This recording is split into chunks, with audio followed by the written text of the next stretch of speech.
रामगिरी महाराजांचे बेताल वक्तव्य केले होते त्याच्या निषेधार्थ आपण पोलीस आयुक्तांना पिंपरी चिंचवड पोलीस आयुक्तांना एक निवेदन सादर केलं होतं. निवेदन सादर केल्याच्या नंतर 2 ते 3 दिवसानंतर आपण पिंपरी पोलीस स्टेशन या ठिकाणी गुन्हा दाखल करण्यात आलेला आहे. जो गुन्हा दाखल करण्यात आलेला आहे त्याच्यामध्ये कुठल्या कुठल्या कलम दाखल करण्यात आलेल्या आहेत? बिस्मिल्लाहिर्रहमानिर्रहीम। पिछले शनिवार के रोज़ हम पिंपरी चिंचवड़ के पुलिस आयुक्तालय विनय कुमार चौबे इनसे मुलाकात करने के लिए गए थे। रामगिरी भोंदू बाबा जो हुजूर अकरम मोहम्मद सल्लल्लाहु अलैहि वसल्लम के शान में जिसने गुस्ताखी की है उसके ताल्लुक़ से तो उस दिन हमने निवेदन दिया था। उसके बाद में जो है हम बरोज़ पीर के दिन कमिश्नर साहब को मिलने गए। उन्होंने वक्त दिया, उन्होंने इस चीज़ की दखल ली। उन्होंने तुरंत पिंपरी पुलिस स्टेशन के वरिष्ठ पुलिस निरीक्षक अशोक कड़लक साहब इनको आदेश दिए कि जो कलम इस भोंदू बाबा पे बैठते हैं वो कलम आप इस पे दर्ज कीजिए और एफआईआर दर्ज करा के लीजिए। भारतीय न्याय संहिता के तहत क्या कलम डाले?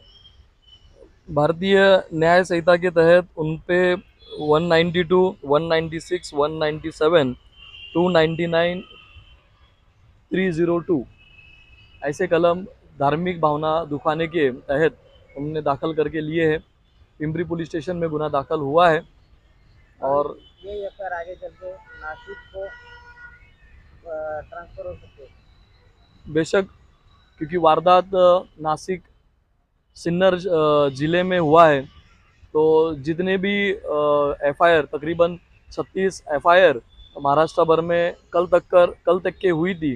हो सकता है इसके आगे भी एफआईआर हो और वो पूरे एफआईआर सिन्नर तालुका में सिन्नर पुलिस स्टेशन में ये जमा होंगे और ये केस जो एक साथ ही चलेंगी। आपने एफआईआर दाखिल करने के बाद किसी का आपको धमकी भरा कॉल या मैसेज ऐसा कुछ मैसेज हुआ है? देखिए, अब तक तो कोई धमकी वगैरह आया नहीं है। अगर आता भी है तो वो धमकी हमारे लिए अच्छी धमकी होगी, क्योंकि हम वो बंदे हैं, वो गुलाम है जो हुजूर के शान में मर मिटने को भी तैयार है। क्योंकि कायनात ही बनाई गई थी हुजूर के सदक़े में। तो हम जिसका कलमा पढ़ते हैं उसके लिए हमारे माँ बाप, भाई बहन, बच्चे, हमारे ज़मीन जायदाद सब उन पे कुर्बान।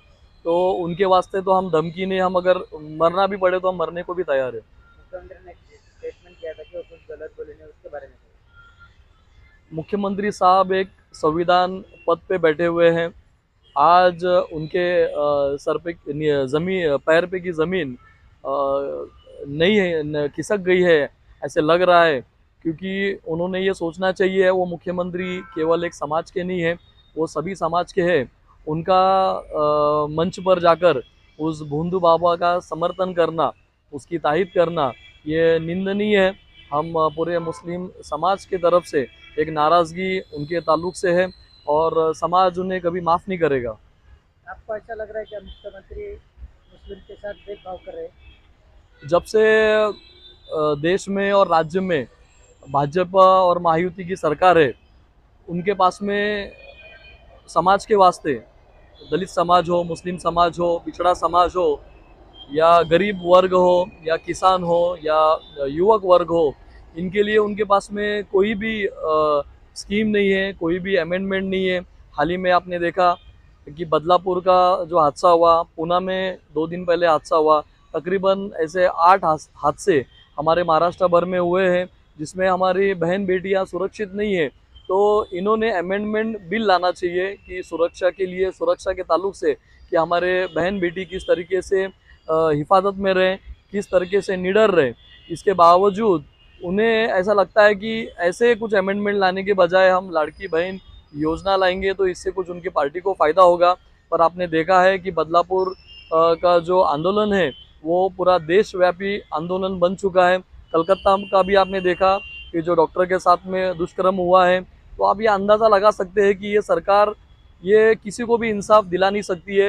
ये बस अंबानी और अदानी ऐसे लोगों के लिए ये सरकार बनी हुई है। अभी शहर में जो मुस्लिम समाज रहता है उनके लिए ये होने से कोई फर्क गिरने वाला नहीं, लेकिन जो गांव खेड़े में लोग रहते हैं, मुस्लिम समाज कम तादाद में गांव में रहता है, उनके ऊपर कोई एफआईआर जो दाखिल किया उसका असर हो सकता है क्या?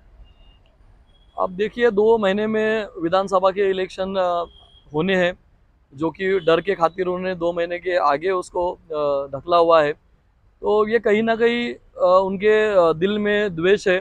लोकसभा के अगर रिजल्ट देखेंगे तो जैसे रिजल्ट उनको चाहिए थे 400 पार, जो कि एक काल्पनिक चीज़ है जो हो नहीं पाया, तो वो एक कोशिश में लगे हुए हैं कि मुसलमान को, दलित को, गरीबों को किस तरीके से नुकसान पहुंचाया जाए, किस तरीके से उनको परेशान किया जाए, किस तरीके से उनको कामों में परेशानी लाई जाए।